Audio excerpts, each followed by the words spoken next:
Target Earth acquired. This is Eleanor Hasken from Encounters Podcast, and you're listening to the Monster Guys Podcast.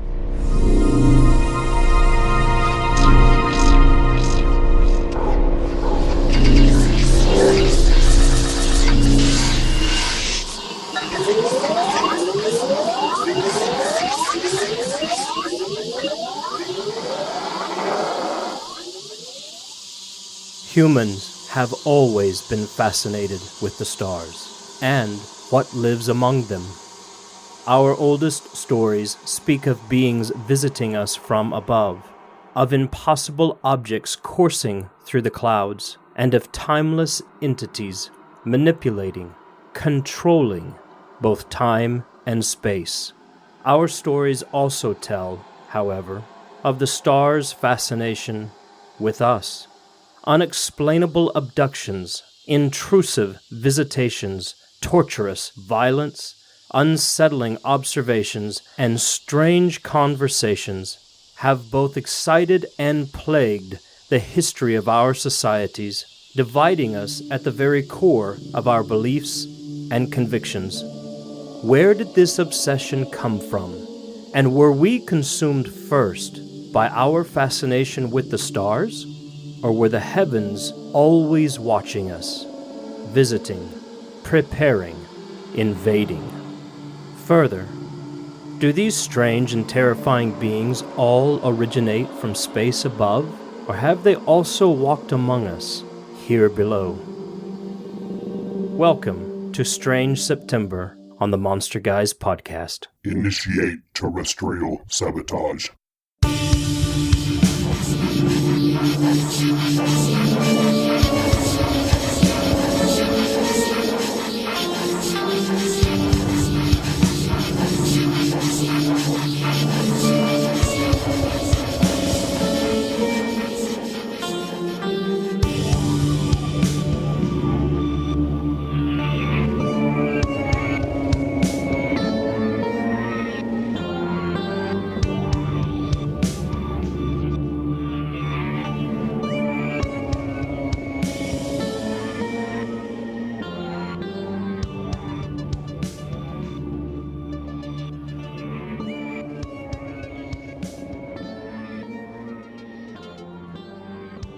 Welcome to the Monster Guys Podcast. Michael, this could possibly be one of our strangest episodes yet. No doubt. You know, when we did, I think, our first Bigfoot episode this year, I actually had to spend the rest of the night after the interview kind of just processing everything that I had heard. And this probably, I don't want to say it tops that, but it's kind of a similar experience where I just had to think by myself for a bit. Yeah, a lot came up. I'm going to preface this episode with this. We basically just open up Pandora's box, and we just do get the lid open, folks, because we start talking about some things, and we have so many directions still to cover from this conversation. You'll notice at the end of our conversation, we kind of had to wrap it up quickly. Eleanor is a university professor, and she had to go off and teach a class real fast, but has agreed to continue this conversation with us because there's so much more for us to hit. So we're going to be finishing this conversation after our October series, Monsters Among Us. Now, I know that's a long time to wait, but remember, Michael, you and I are on kind of a breakaway right now. We're on a hiatus. We're taking the whole month of September off. I'll just say it that way. But this episode, I am so incredibly excited about. We have never talked about this topic on the Monster Guys podcast, and it's one that we debated ever even breaching because the topic of aliens and UFO is so big and so vast and so argumentative among so many different people. We weren't sure how we wanted to handle aliens if we ever did. But when we finally decided to talk about aliens, we decided we wanted to approach it like we do anything else, from a folklore standpoint, from an academic standpoint, from a standpoint of intelligent conversation, and still have a little bit of fun with it. And I think we've accomplished all of those things. And you're going to learn a lot. Some of this information, many of you will be like, yeah, I heard about that one time. And then some of you are going to be like, what the bleep is he talking about? Because there's some wild and crazy stuff that Eleanor brings up and we get into conversation about. And like I said earlier, we just cracked the box. Just wait till we reopen the box later because it gets even weirder. Oh yeah, there's stuff that she was talking about that immediately started firing off other pistons, things that we've talked about throughout, episodes this year.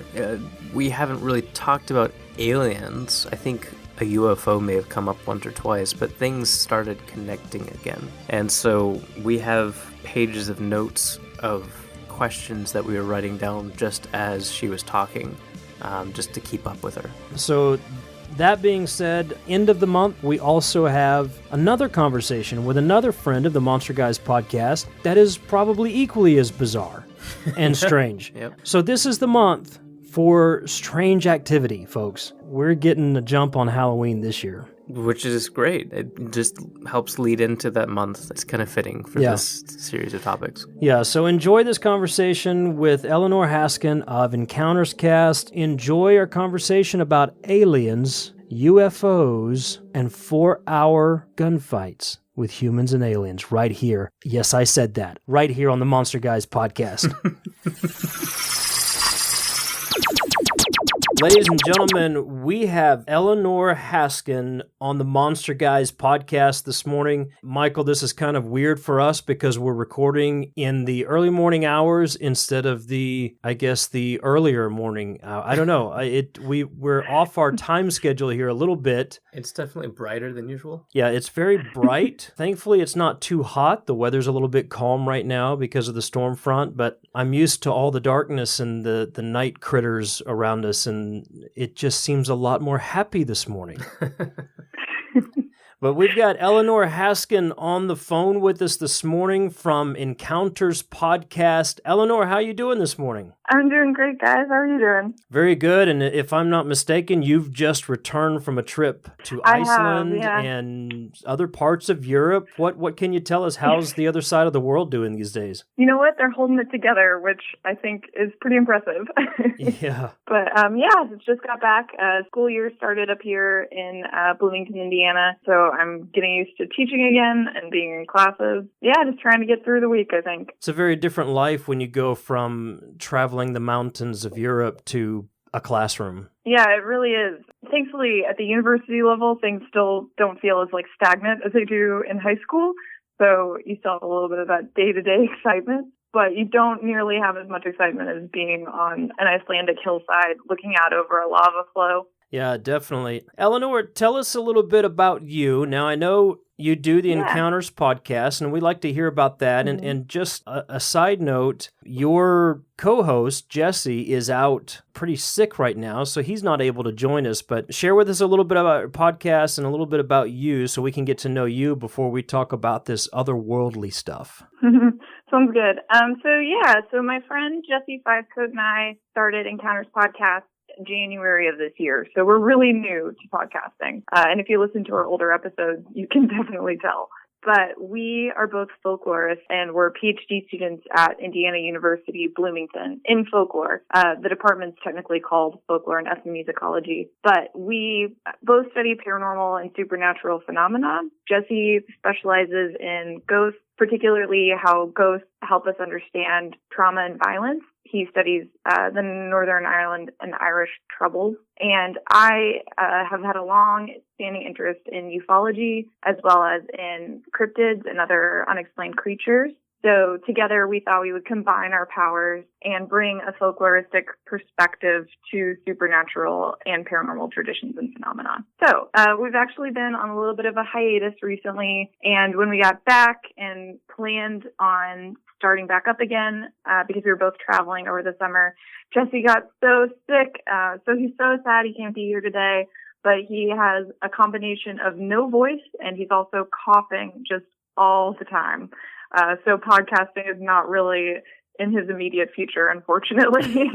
But we're hoping to start recording again here in a few weeks. So yeah. Well, very cool. And that certainly does sound like a potent combination of superpowers, ghosts and ufology. Let me just ask you, because I hear people say it different ways. You said ufology. I just want to make sure, I want to clarify for the general public, that's the way you actually say it, and it's not UFOlogy. Yeah, no, it's like you want to try and blend it all together, ufology. So it's like it becomes one word instead of, even though you still capitalize the UFO part of it, it's really, it's a weird one. And I've heard it different ways as well, but that is the predominant way I've heard a lot of the famous ufologists like Stanton Friedman or Kathleen Martin say it. So that's what I go with.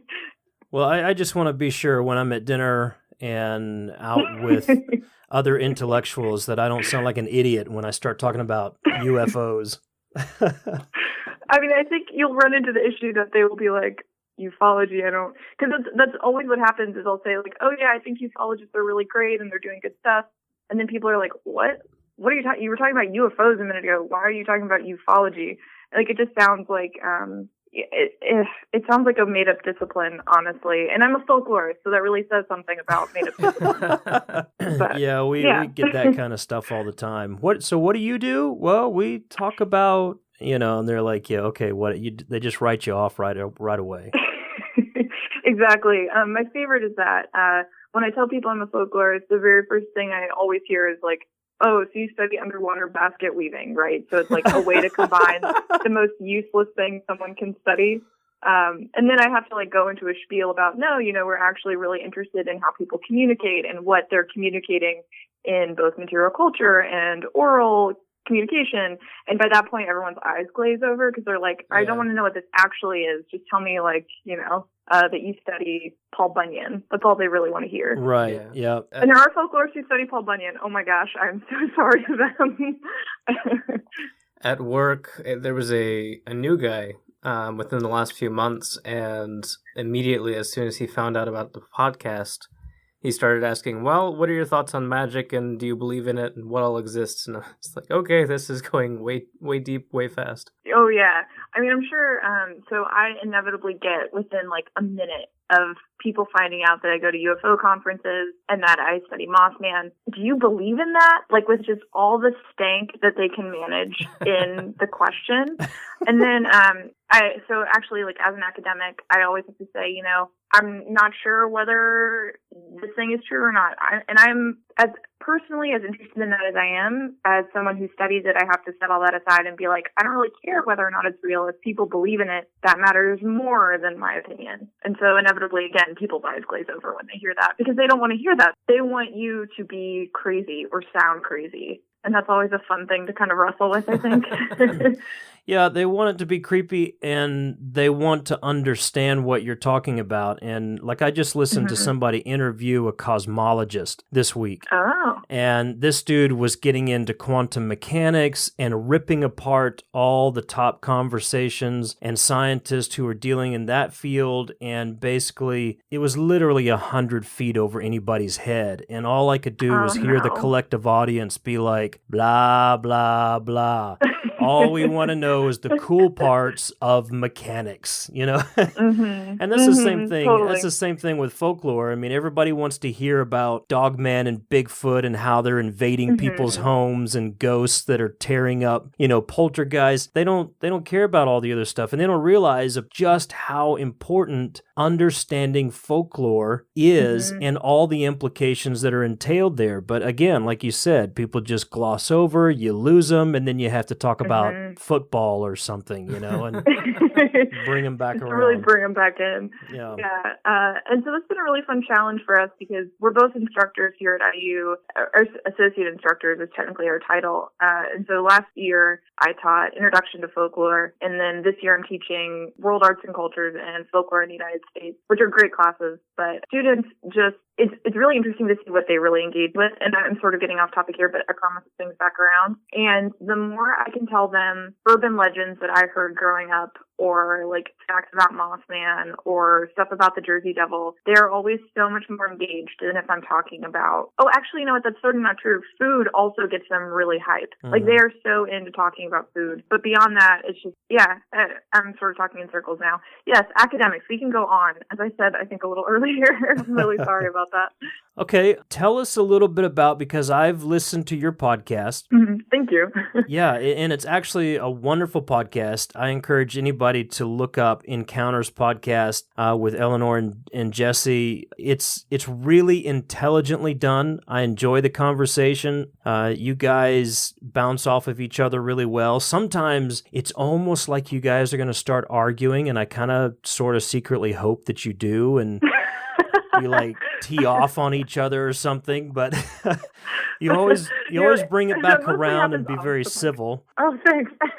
Yeah, I think the closest we've come to just having a full-out argument is when, I think we're probably going to touch on that a little today, is when he really wanted me to talk about reptilians, and I wanted to say this other thing first, and that was like the closest we've come to being like really at odds with one another. Yeah, but it's cool because there's a great chemistry, and again, it's coming from an academic standpoint. You guys aren't trying to prove something or force somebody to believe something. You're just saying, hey, here's what it is. Let's consider all the angles. And that's a really great approach to the topics that you guys cover. So I enjoy it. But recently on one of your shows, and it may have been your very last one that you recorded before your break, you were talking about your involvement with MUFON. And since we're talking about aliens today, we'll get to that in just a moment. Give us some insight. What's your involvement with MUFON? First of all, what is it? And then what is it about, and how are you involved? What's going on there? So MUFON stands for the Mutual UFO Network.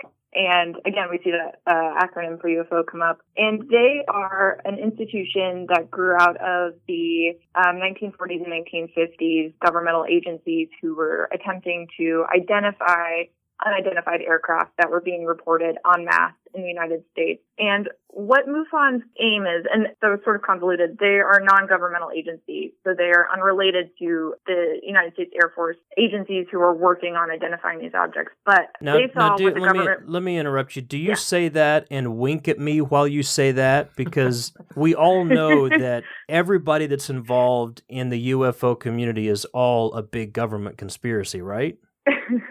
Oh, yes, of course. And I think MUFON has... sort of going off track here for just a second. So in July, I think late June, that's what it was, of this year, I actually went to Roswell for the 75th anniversary of the Roswell UFO crash. And their like festival that they have every year to celebrate the UFO crash. And this year it was crazy. They had 4 concurrent conferences going on. Wow. So like one was sponsored by the festival. One was sponsored it was by a paranormal radio station, but it was mostly staffed by like MUFON members. So it was pretty much sponsored by MUFON. One was sponsored by, I'm blanking on the name, but it's the Christian UFO Network. Oh my. And then another was just like a Comic-Con thing that was going on. I mean, it was crazy. There was so much happening. How bizarre. Inevitably, like, you're running from thing to thing trying to catch all the presentations you can catch. So at the MUFON conference, they were trying, everyone who was presenting who's a member of MUFON was trying so hard to separate themselves from the governmental side of things. One of the people who presented was Nick Pope, and he is one of the premier ufologists out of the UK. He actually worked for the Ministry of Defense in the UK trying to work on their version of Project Blue Book in the United States. And he was just like, I worked for the government. I don't work there anymore. I am, a free agent. I cannot tell you anything that the government was doing.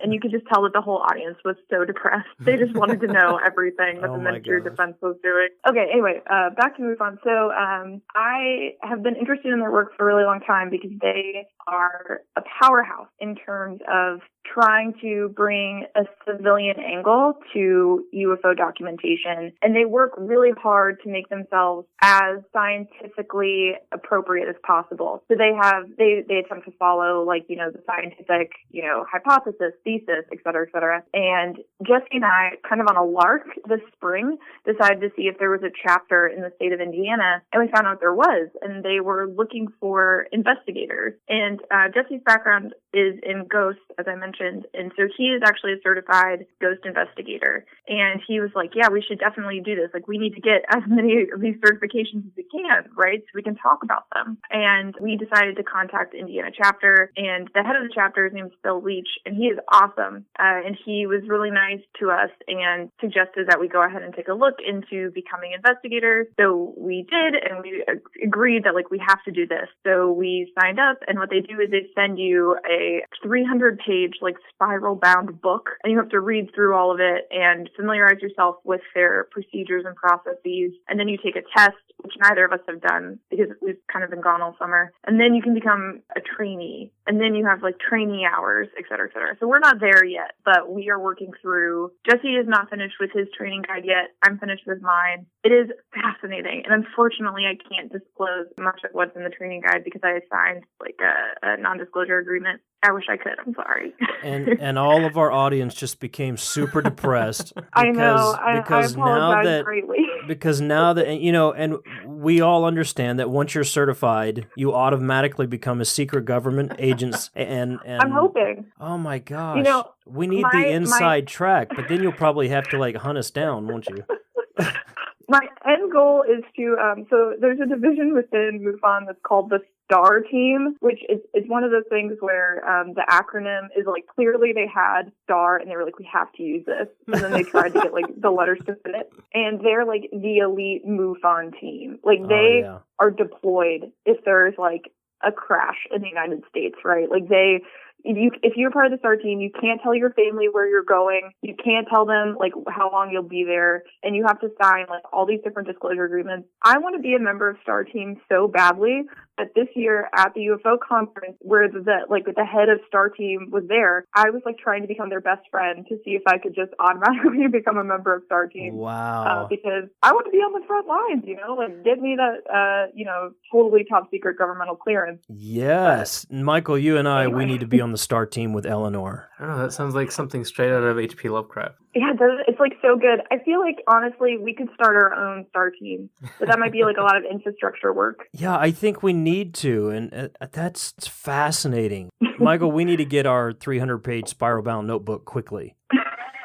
We need to catch up, and so that we can get on this team with Eleanor. Oklahoma has enough weird stuff that happens. I'm sure that there is a chapter here. Oh, yeah, definitely. I mean, you guys are, like, Tulsa, Oklahoma even is, like, the center point for the Zozo phenomenon. I mean, you guys got a lot of stuff on your home front you need to worry about. Yeah, you know what, I think it was last week or the week before, and I'm pretty sure you can find this somewhere online, but I was reading a report, you know what, and it may have been listed by MUFON or another organization that just kind of lists activity that's going on around the U.S., and Tulsa, right down the street from us, we had somebody who captured on video for like 76 minutes an image in the sky that they believed to be some type of UFO. I forget if it was the cigar-shaped type. I can't remember. I didn't read it very deeply, but it just caught my attention that, man, 76 minutes worth of video, and it was being credited. And then there was somewhere a couple of blocks away that something else happened. This was all like last week or the week before. We got some serious stuff going down here. And this wasn't even near Turkey Mountain, where, you know, everybody believes that's a secret underground government facility that's housing UFOs here in Tulsa. So it was on the other side of the city. Wow, that is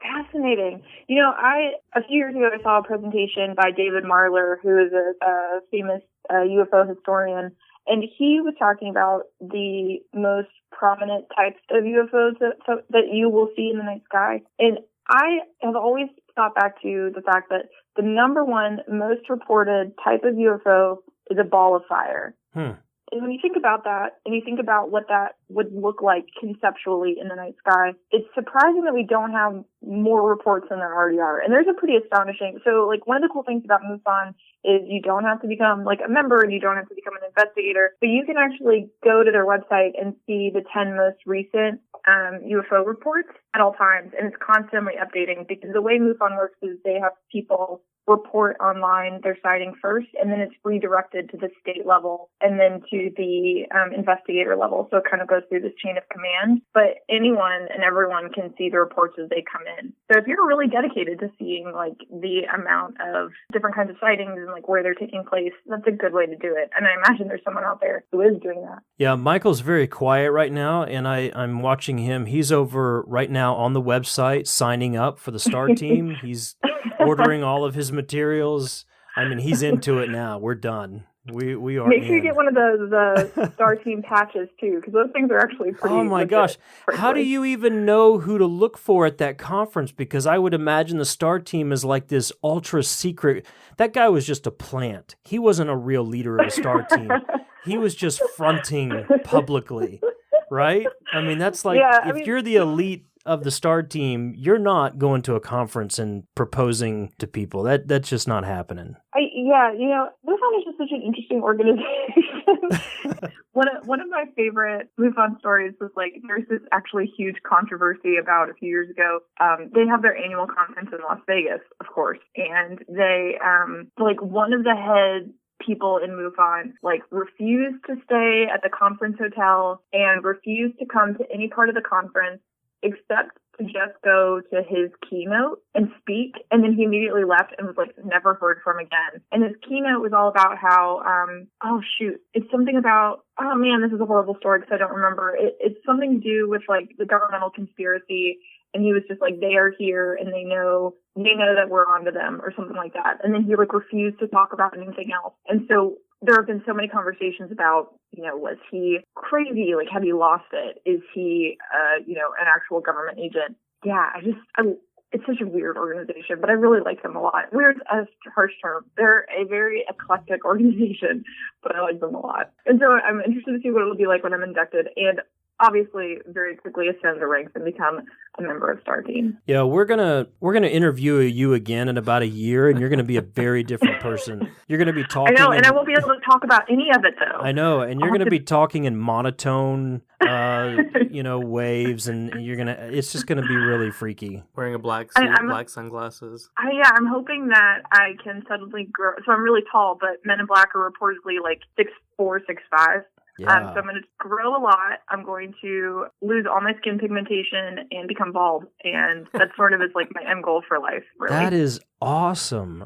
I'm not going to be far behind you, but it's not going to be because I've become part of MUFON. It's just because I'm getting old. So. At least if like one or two people confuse you as someone who might be part of MUFON, I think you're getting old correctly. That's right. Well, all this stuff, man, there's so much going on, and I want to come back to current events and things that are happening in the world today, but I want to get back to that through a couple of other questions. Just as a point of reference, and I've heard you talk about this before. By the way, Michael, just a side note, when we go speak publicly from now on, I think that's how we need to do it. We need to show up secretly, announce that we're going to talk about some grand conspiracy, and then disappear and never show up again until our next event. But we just whisk in and we're ushered out under. I think we need to do that from now on. We probably have better attendance at our events.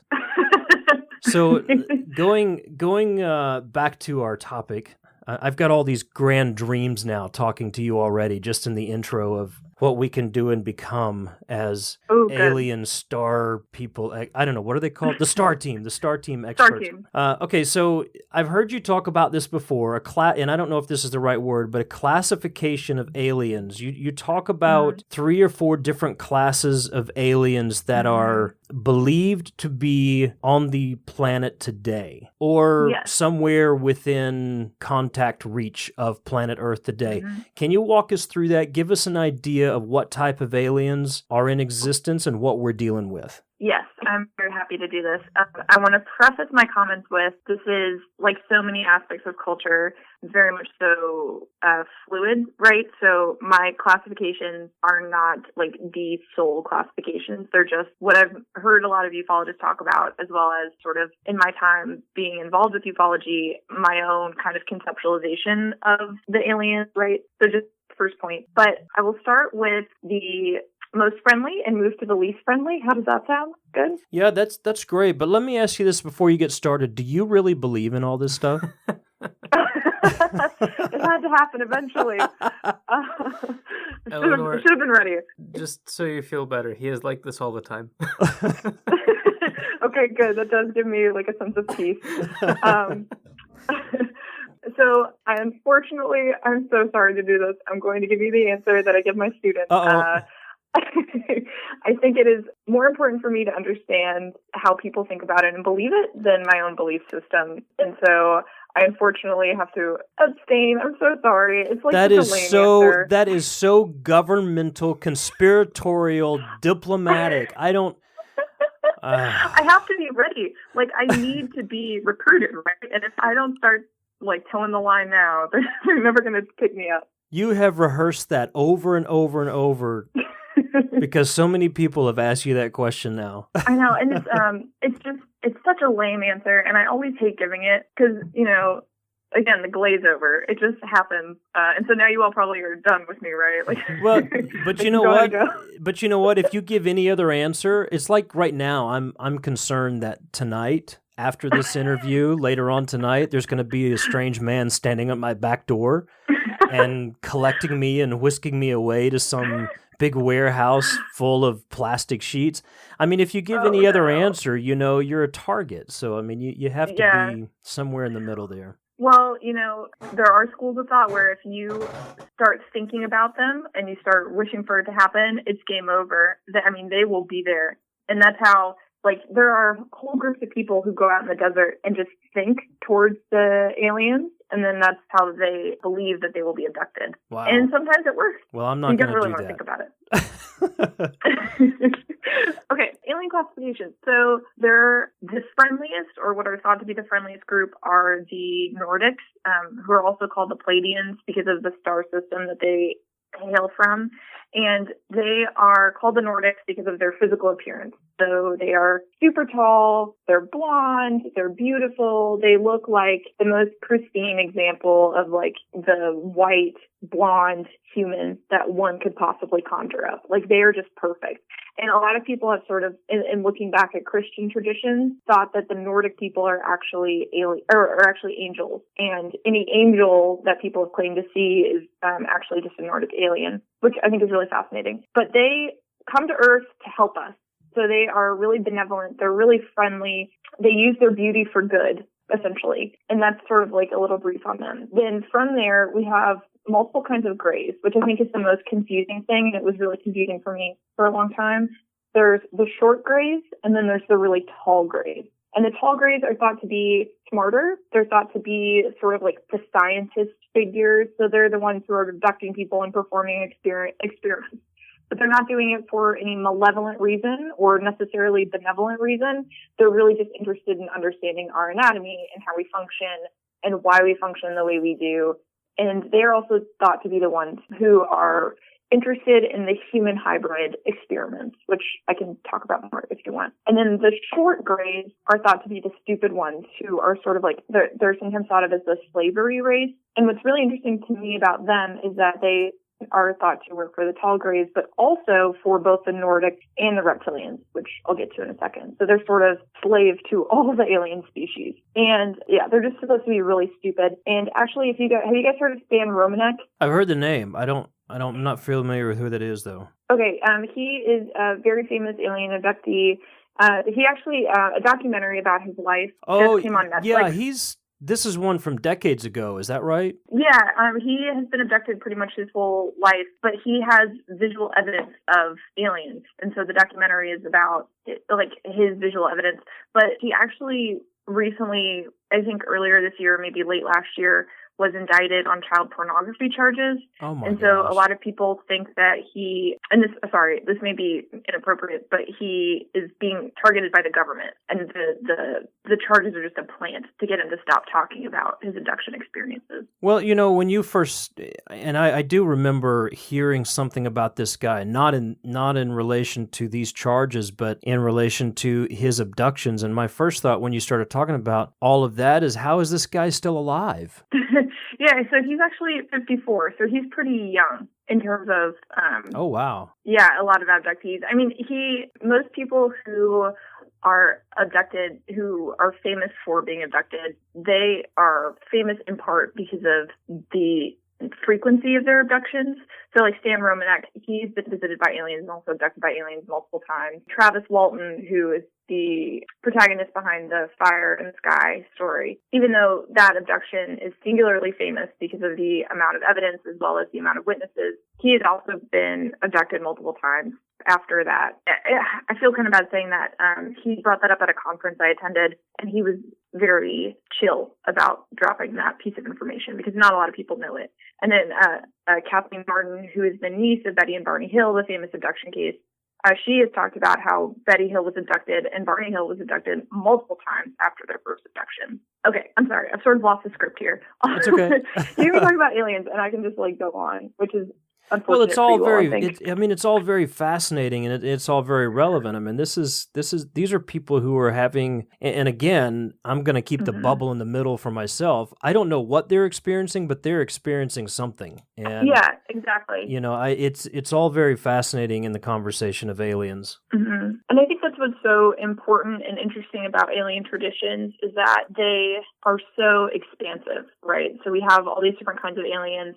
We have all these different abduction experiences, but as a folklorist, I can't help but notice that there are similarities across them, even if there are some pretty big differences.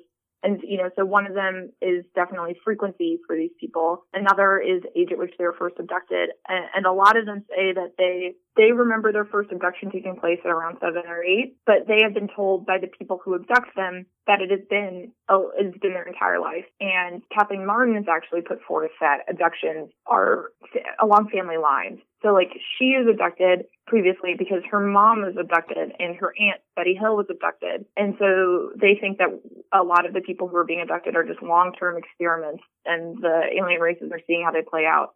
But one of the major differences across a lot of the abduction experiences is what kind of creatures are abducting them, or which of the types of aliens are abducting them. So you hear a lot less about the Nordics in terms of repeat abductions, but you hear a lot more about the Greys, especially the tall Greys in repeat abduction cases. So Travis Walton, his case with the Greys, and the Betty and Barney Hill case with the Greys too. So you have the Nordic aliens, and if I can kind of refresh on that, it's almost like listening to somebody talk about angels. Again, I think you mentioned this from the Christian perspective. It really does sound like a group of angels. Yeah, and especially because they've been known to heal people too. Oh my! Which I think is really fascinating. A lot of people who are abductees report that if they have a cancer and then they're abducted, then they're healed. They're returned without cancer, seemingly. And Travis Walton, he now thinks that, and he wasn't abducted by the Nordics, but the Greys,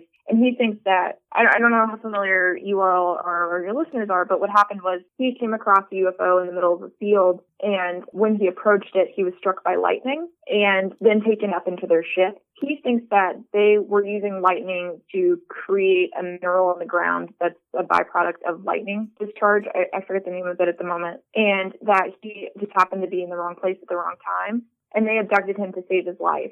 So they were resuscitating him after he'd been struck by the lightning that hit him. Wow. And so he calls them the Intergalactic Ambulance Service or something like that. I don't quite remember his term. Now, which classification was involved in that? Was that Nordic or was that the Greys? The Greys? No, okay. that was the Greys. And they have been known to help save people as well. There's actually, 1 minute, let me see if I have her book here.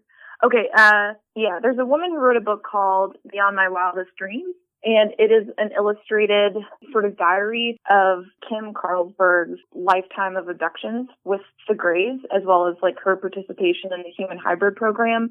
And she's talked a lot about how the Greys have healed her when she has had medical problems. So Yeah. But the Nordics are more famous for like long-term healing practices. So is it too early to start throwing curveball or just side questions at you? Oh, no, it's good. So you're familiar, obviously, with the Mothman. You talked about that earlier. Yeah. Indrid Cold. Yes. Where does he fall into this? Yes. Great question. That is a tough one. I guess to preface for listeners, we've talked about the Mothman before, but just as a refresher, Indrid Cold is entity, I guess, or the first sighting of the grinning man that showed up out of a UFO early on in the Mothman event. Yes, and what's really interesting to me to sort of break down the Indrid Cold timeline, especially if most people have seen the Mothman Prophecy film, which was the 2001 film starring Richard Gere and Laura Linney, is Indrid Cold in the movie and a little bit in the book. John Keel portrays Indrid Cold as communicating with him primarily, which is true. John Keel does talk to Indrid Cold, but Indrid Cold mostly interacts with Daryl. My brain is failing me this morning. Woodrow Derenberger? Thank you. Oh my gosh, you saved my life. Woodrow Derenberger. And what is so fascinating to me about the geography of this is that encounter was actually pretty far north of Point Pleasant. I mean, it's not taking place in the same city, but they're often connected because of John Keel. And I'm more than happy to deconstruct John Keel's arguments because I have a lot of issues with John Keel. But the only reason they're kind of in place in the same tradition is because of that. Otherwise, they're pretty separate in terms of what was happening with Woodrow Derenberger and what was happening in Point Pleasant. And so go back to your original question, well, where does he fall in the spectrum of things? So there's a school of thought that the Men in Black are not governmental agency. They're not involved with the United States government at all. Instead, what they are is, heard a couple things here. They're either a creation of the Greys in order to communicate with us and be like sort of agents here on Earth, or they are a separate race all entirely, and they are sort of like, they have their own mission here. And then the third school of thought is that they are a member of the reptilian race, which I haven't really gotten to yet. And Woodrow Derenberger, I've most frequently heard associated with the Greys. So he was just sort of like an amalgamation of what they thought a human should look like, and they sort of got it wrong, and that's why it was like, it read weird, right? Like he was smiling, he was unblinking, he didn't talk, he thought all of his words to Woodrow Derenberger. And yes, so that's a very long answer to your very simple question. I'm sorry. Yeah, no, that's fascinating. So going back, we've got the Nordic aliens, and then we've got the Greys, and you've got tall Greys and short Greys. We got people like Indrid Cold that are supposed to be agents of the Greys, maybe. Yeah, okay. So, and they end up in somewhere in the uncanny valley somewhere and just freaking everybody out.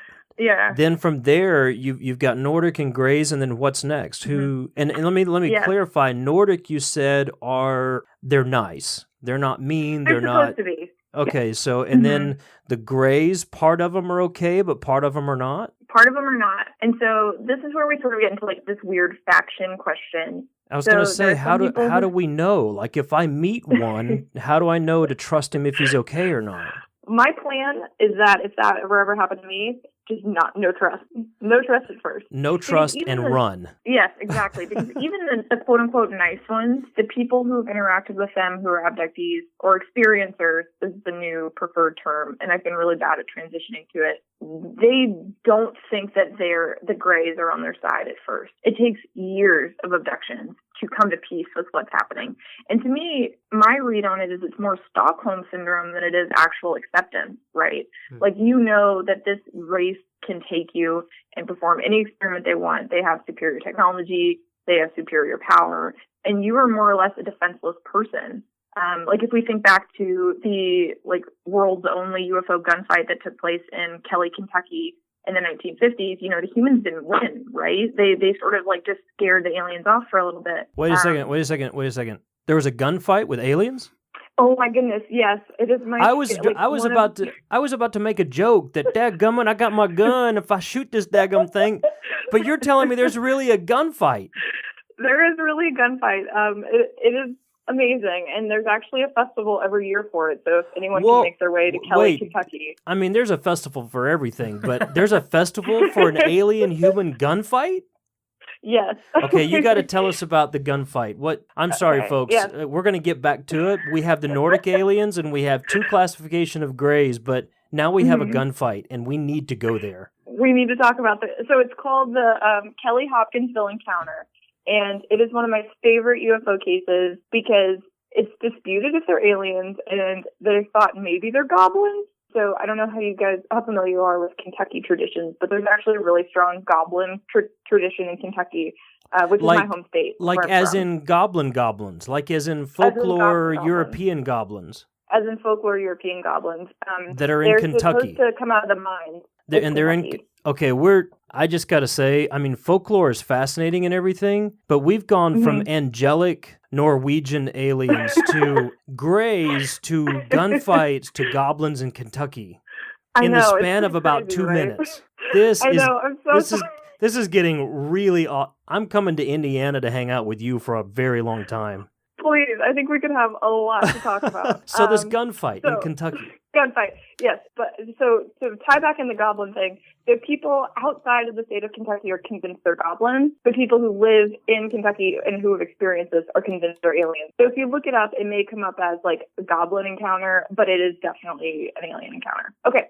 So in 1955 in Kelly, Kentucky, these farmers were just like hanging out on their farmstead when they saw this light land in the woods by their house. And they were like, okay, what's happening? So they walk over to investigate it, and they see these like 3 little floating creatures who don't look like grays as we know them, but they are gray in skin color. They've got like glowing orange eyes and like big pointy ears. I recommend Googling a photo of them if you can. And there's different reports, some of them that they walk, some of them they fly. And the farmers run back to their house in traditional Kentucky fashion and grab their guns. And the aliens approach their house. So what ends up happening is a conflict ensues where the humans fired on the aliens, and then the aliens used a laser gun to fire back at the humans. And then it ended up being like how long was it? It's like a 4-hour standoff between these humans with guns and aliens with laser guns. And on the homestead, you can actually see like the holes where the laser guns are thought to have pierced the house. Wait a second. And those houses are still there? Not any longer, unfortunately. They were torn down. But, of course, because the government came in and destroyed all the evidence. Right. I mean, the Men in Black had to arrive at some point. But wait, okay, maybe I missed this part of because I'm so incredibly fascinated that there was a gunfight, but what year was this? When did this happen? In 1955. 1955. So does anybody have photographs? I mean, a 4-hour standoff. No. Somebody's got to go back and be like, I'm getting a Polaroid of this. I mean... no. Unfortunately, there's nothing. There's just the first person reports of it, which is such a shame. But it's actually, the press reports on it are the reason that we have the term little green men, which is so interesting. Really? And they weren't green, they were gray. So it's sort of, And interestingly, and again, wow, like folklorists, we can really just lose the script here. But that's like leprechauns. That's like the leprechauns going from red to green. I mean, I get that. Exactly. Yeah, it's the same thing. And it's the reason that the Mothman became the Mothman and wasn't just the bird, which when you go back and read press reports in Point Pleasant, he's always referred to as the bird, never the Mothman. It's by the Athens, Ohio Messenger, actually, that we have that term. And then good old John Keel. But, alien gunfight, Kelly, Kentucky.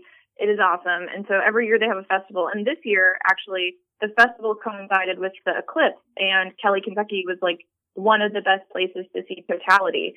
So the festival was like crazy insane. And I just could not go. I was so upset. But my friend went and brought back tons of photos. And it looks so good. I bet people were coming out of the woodwork for that festival. An eclipse where an alien-human gunfight took place.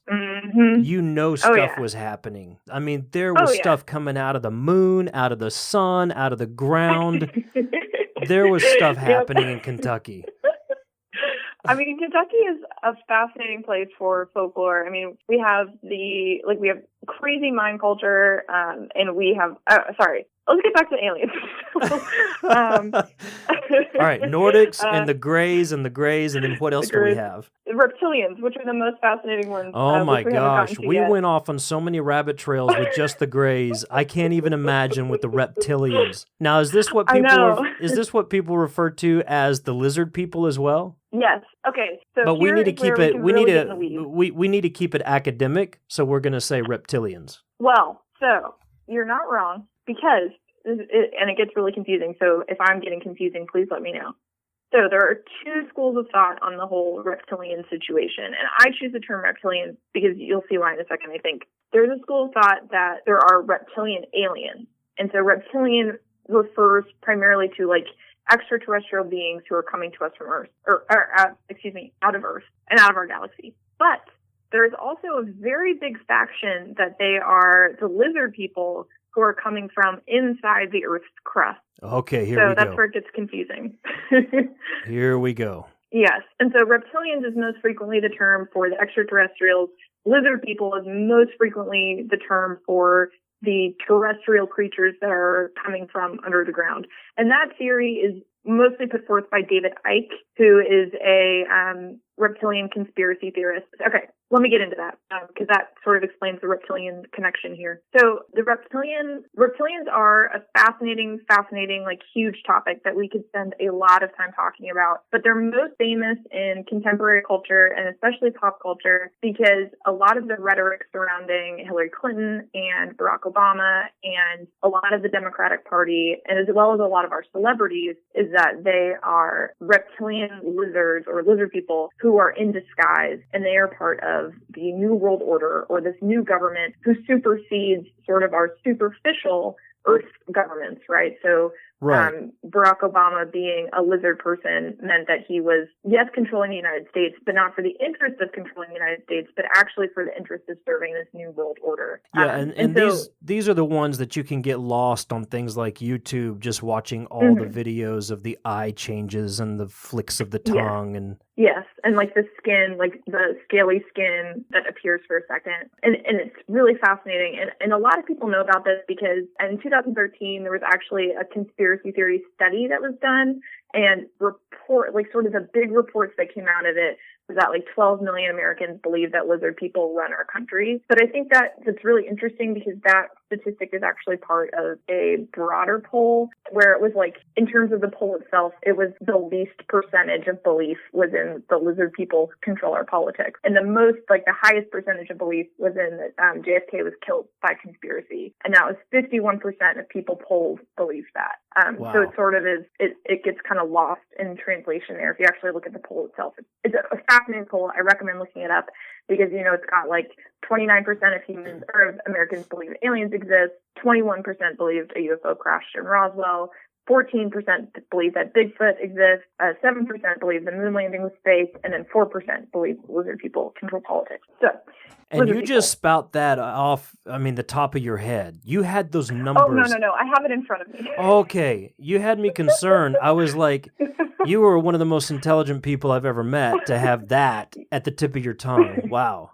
I will still take that and put it on my CV, like one of the most intelligent people DC has ever met. Please, like, that sounds please great, do, actually. and you can quote me on that. I will send it to you if you need. Perfect. Oh, I'm very into that. Trust me, my CV needs all the help it can get. But yeah, so the poll is really interesting. But when we think about the lizard people controlling the government, again, there's the alien lizard people who are controlling our government and our world for their sake, right? It is thought that they are mining our Earth. So again, we have that underground connection, even with the extraterrestrials, but they're mining our Earth for essential ore that their planet doesn't have. And the easiest way to do that is to just like goof all of us, right, into thinking that everything's great, everything's fine, and control us that way. But then there's the lizard people from under the earth, and it gets really kind of, we can really get sticky here because it's thought that, some of them are part of this like occult practice, and I could really go on and on about the occult practices in the White House because that's really fascinating. But a majority of people think that the lizard people who are like the more terrestrial kind,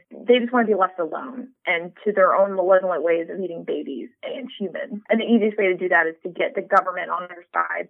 So that way they can take people without being noticed. Wow. And just continue to sort of wield power over us. Let me ask you this. Yeah. We've interviewed Lyle Blackburn, who's nice. well known for, The Beast of Boggy Creek. But he also wrote another book, The Lizard Man. about the famous case in South Carolina. Is that what we're talking about here? The lizard people from, the terrestrial form? I mean, would that be categorized, those type of sightings, with that group of reptilians? That's a really good question, and I'm going to first answer it by saying I'm not as familiar with that case as I would like to be, but from what I know of it and from sort of like my research on cryptids, it's different in that the terrestrial lizards are very invested in not having their form being shown or being seen by humans. And so I feel as though that is sort of like a different type of lizard situation, because we actually have a lizard tradition, or like a terrestrial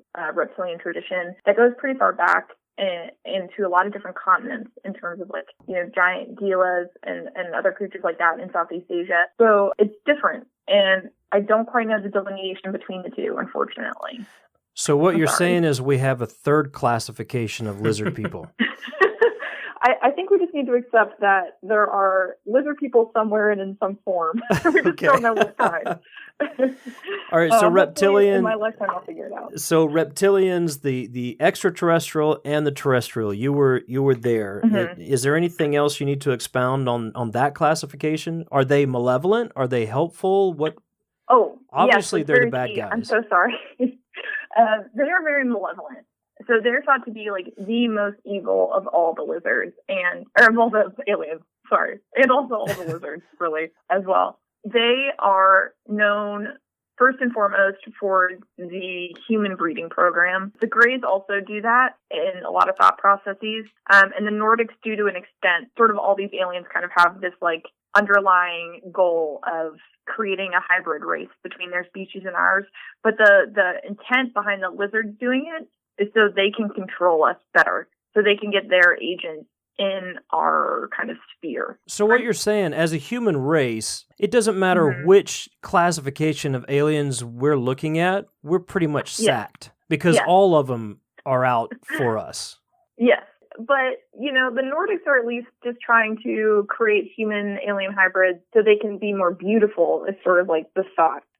Another train of thought, okay, so this is sort of not as well believed, or not as frequently believed, but it is a narrative that exists. Are you ready? Buckle up. It gets pretty intense now that we've gone through all the classifications. Here we go. All right. So the Earth is obviously a younger planet. Our species is a lot less developed. Well, unbeknownst to us, there's been an intergalactic war taking place wherein the Reptilians and the Nordics have been in a very long-term conflict with one another. So much so that the Reptilians have borderline just completely destroyed all the Nordics that exist. They have ravaged their home planet. It is a long-term war, and the Earth is the new battleground for it. And the way that this war is being fought is not through weaponry, but it's rather through the manipulation of the human race for their end. So a lot of people, you'll see people on either side who think that it was either the Nordics or the Reptilians who, helped us build the pyramids for their own end. And the Greys are also thrown in there too. I don't want to not say that. But the reason the Nordics are here on Earth is so that they can create human-alien hybrids to help their species continue to live, because their planet has been so destroyed in this conflict. The Reptilians, on the other hand, are trying to suss out, which human hybrids are part of the Nordic situation. And in that, they're also creating their own human-alien hybrids. So that sort of is a narrative that exists. Again, that's not as prominent. You don't see that often, but people do believe that. Okay, well, I'm going to stop you there, because have you ever seen a Nordic warrior? Like a Germanic warrior? Okay, yeah, because listen, there's no way anybody's going to take out that group of people. It's just not happening. So I mean, they're massive, powerful warriors. But I do want to say that whole thought process, and I'm going to bring it up for the sake of argument, but it sounds very biblical, almost like an angels and demons type of conversation. Yes, and I'm actually really excited that you keyed into that, because a lot of people think that the reason we have the narrative tradition of aliens versus demons is because of this long-term war that's been taking place, unbeknownst to us. And humans are so inconsequential in it, in the end, right? Because, the war's not about us, yet we're privy to it. We know it's happening, sort of on the spiritual dimensional plane. So we have picked up on it and have translated it into aliens and demons, because we did not historically have the verbiage for like space creatures fighting. Well, I've got news for you. We are the center of the universe. We are very much consequential in all of this. So I got news for I really love that humanist perspective. I got news for the Nordics and the Reptilians. We are very important in the middle of all this. So. I do love like this idea that we are like this new battleground, right? Like our race will be the deciding factor in their ages-long conflict. And I just hope, again, that when I'm part of Star Team, I can just really assist with this in the most efficient way possible. I can't wait till you're part of the Star Team, but then we won't ever be able to talk to you again, so I don't know. I know. How sad is that? Like, man, I just hope I'm like recruit. So people want disclosure. So that was like the buzzword of all of the conferences I went to in Roswell was disclosure. When is this going to be disclosed? When is humanity finally going to find out what the government knows? And again, if the government's run by lizard people, they have a vested interest in us not finding out anything. But I want to be recruited for Star Team so I can be on the disclosure side. I think that'd be so fascinating. Listen, folks, if you want to know what's going on, just watch YouTube. Right? YouTube has all the answers. I'm convinced. And one thing I want to say about the lizard situation that I just love and is really fascinating is that the thought that if you buy into the idea that they are terrestrial, right? They're coming up through the Earth. A lot of people think, a lot is sort of like a very vague term, I'm sorry. Groups of people think that the Denver airport is the hub from which they are coming out of the ground. Wow. Mm-hmm. The Denver airport. The Denver airport. And a lot of that is because of the concept of the New World Order. And, we haven't really gotten to talk about secret organizations, but I have to go in a minute so I can go teach.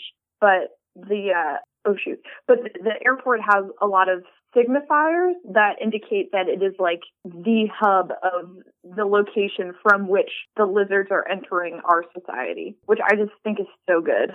Wow. Okay, and I know you've got to go teach pretty quickly. We haven't talked about the human hybrid experimentation, and we haven't talked about the Illuminati yet. No, I lost the script. I'm so sorry. We may need to have a whole nother conversation with you on another day to finish this. Can you wrap it up in just a couple of minutes and give us some idea of what we're looking at in the bigger picture of all this? Why the classifications? Yeah. Why the war with the Earth in the middle of it all? What are we talking about here, really? All right. So do you want like super academic, like potential analysis, or are you looking for like, I don't know. It can skew either way. Yeah, I'd like to hear whatever you feel is important and relevant for us to understand at this juncture. Because, and I'm just going to ask you on the air, can we continue this conversation with you in another show? Because I have a lot of questions. Please, yeah. No. I would love to. Yeah, Michael's already handed me a whole list of questions on a notepad, so we've got to talk to you again. Yeah, no, I would love that. Just let me know when, and I will be there. Virtually. So what do you feel is relevant? You share that with us right now. So, like a good little wrap up, I think, is to keep in mind that no matter how crazy you think this sounds, or no matter how relatable this is, right? So, like in all likelihood, someone is listening to this right now, and it's like, aspects of this are 100% true, right? Like, why are they even pretending like this is for debate? And you get both sides of that, because there will also be people who listen and be like, this is crazy. Like, why do people even think this is a thing at all? And I think regardless of where you stand on a belief spectrum, because everything is on a spectrum when it comes to belief, the traditions from which these thoughts are coming from are really important. And however you think they're right or they're wrong, people believe them, and that doesn't you can't negate that with your own belief system, right? And I think it's important to look at why people classify aliens, why people see different types of aliens, why they interact with different types of aliens, and what that says not only about the alien itself, but about our humanity and about our species. And I think it says a lot of stuff, and a lot of which we've talked on today. And I think that's the most important takeaway from all of this is, like, even though we are talking about extraterrestrials, in reality, we're also talking about ourselves as humans. So yay. Woohoo. Yeah, absolutely. In closing, can you give us any current events? What's big out there right now that we need to be paying attention to? And then finish that up with how we can find out more about you in Encounters podcast. Yeah, definitely.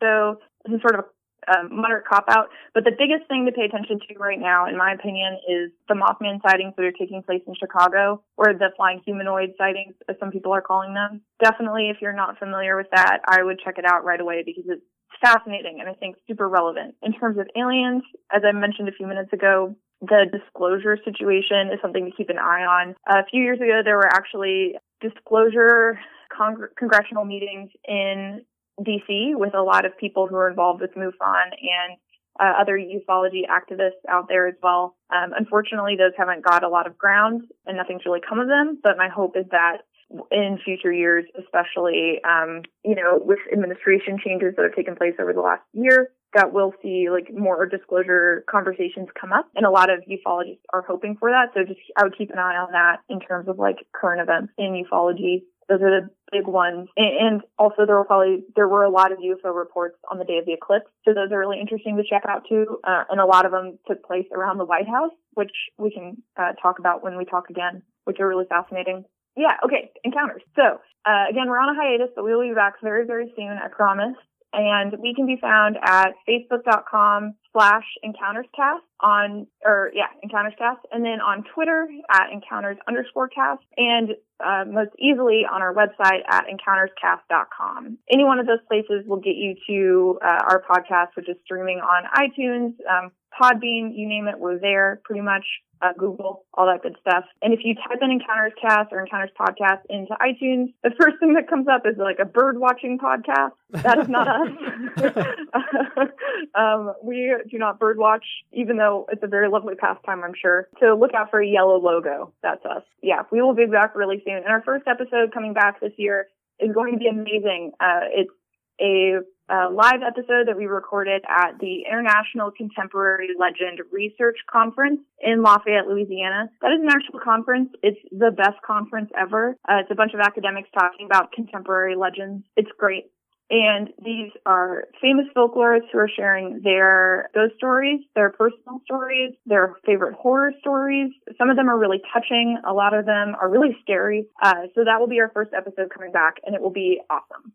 So yeah. Sounds absolutely fascinating. I'll be tuning in, and I encourage everybody else to as well. I know we're out of time with you. Let's get back on this topic very soon. Yes, please. In the meantime, thank you so much for spending some time with us on the Monster Guys podcast. And and thank you guys so much for having me. I had such an amazing time, and I'm such a big fan of your all's show too. It's been an honor to be here, and I'm sorry I rambled so much, but thank you so much for having me. That's awesome. And tell Jesse to get to feeling better soon. Maybe we can chat with him next time or in the future. Yeah, definitely. Okay, thanks so much, Eleanor. Yeah, thank you guys. Thank you very much. Wow. Yeah, so that's just the beginning of it all, folks. This conversation continues. I can't wait to dive in deeper with Eleanor and Jesse of Encounters Cast because this is some fascinating stuff. And it's exactly how I would want to approach the topic of aliens. I want to approach it from an intelligent conversation, folklore, academic, and we're doing that. And I hope you've enjoyed it. It is very animated topic. We just want to bring you the best of that conversation on the Monster Guys podcast. It can be very polarizing, and I think we want to avoid that and, like you said, go through it very academically and still have some fun with it. I think that's the best way to talk about this stuff is to have some fun with it while paying respect to what's happened. Yeah, and you know what? I don't know why we're worried about controversy and polarization. I mean, think about the topics we cover on the Monster Guys podcast. It's totally normal topics. I don't know what you're talking about. Yeah, everyday mom and pop type stuff, so no worries. All right, folks, we hope you've enjoyed this episode, and get ready for another bizarre conversation in just a couple of weeks. In the meantime, we've got a couple of stories coming to you this month, and then we'll jump into Monsters Among Us, real life monsters in the world that we live in, coming at you in October. Of course, remember, we've got a Friday the 13th in October this year, so there's just going to be all kinds of fun over the next couple of months. You can find us at themonsterguys.com. on Twitter, Facebook, and Instagram at The Monster Guys. Hang out with us there. Share your thoughts. Even though we're taking a little bit of time off, we will be checking messages. We will be checking in on those platforms so that we can still touch base with you. Thank you again, as always, for listening. It's our privilege, and we appreciate the time that you give us each and every week. Take care, everyone. Good night. Good night.